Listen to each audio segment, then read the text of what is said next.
Hello नमस्ते सबैजनालाई हाम्रो यस युट्युब च्यानलमा हार्दिक स्वागत छ। आजको यस एपिसोडमा अफिस एक्सेलमा रहेको आफ्नो महत्त्वपूर्ण तथा प्राइभेट डाटाहरूलाई जो कोहीले सजिलैसँग हेर्न नपाउने गरी कसरी लग गर्ने, कसरी पासवर्ड सेट गर्ने भन्ने बारेमा जानकारी लिएर आएको छु। आशा छ तपाईँहरूलाई पक्कै पनि मन पर्नेछ, उपयोगी हुनेछ।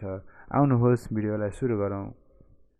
एक्सेल डाटामा पासवर्ड सेट गर्नको लागि सुरुमा तपाईँले आफूले पासवर्ड सेट गर्न खोज्नुभएको डकुमेन्टमा जानुहोस्।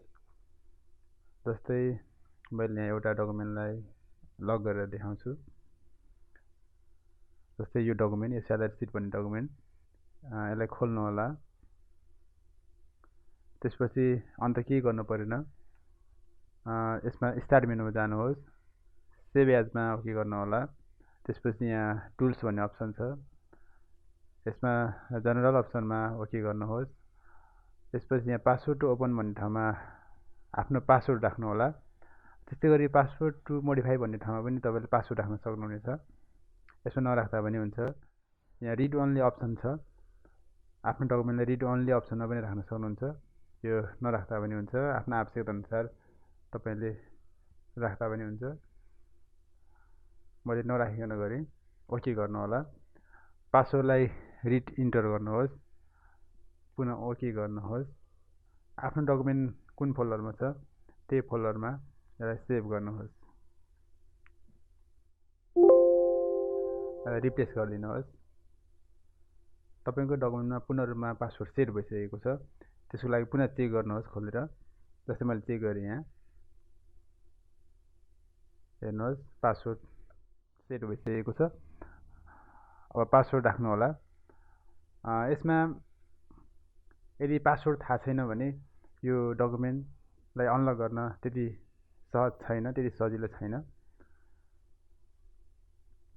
आफ्नो पासवर्ड राख्नु होला। हेर्नुहोस् डकुमेन्ट खोलिसकेको छ। त्यसै गरी लग भएको डकुमेन्टलाई कसरी अनलक गर्ने, त्यसको लागि पुनः स्टार मेनुमा जानु होला, सेभ एजमा जानु होला।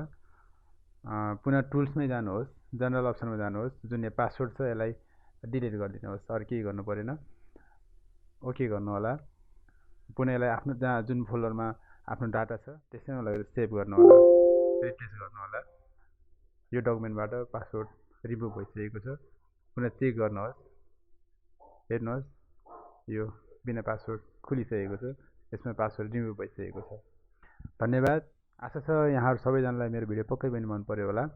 मन परेमा मेरो च्यानललाई सब्सक्राइब गरिदिनु होला। साथै भिडियोलाई लाइक, सेयर र भिडियोमा कुनै पनि जिज्ञासा भएमा कमेन्ट बक्समा कमेन्ट गरिदिनु होला। भन्दै अर्को एपिसोडमा अरू कुनै नयाँ विषयवस्तु लिएर आउने बाचा गर्दै अहिलेलाई बिदा हुन चाहन्छु। नमस्कार, धन्यवाद।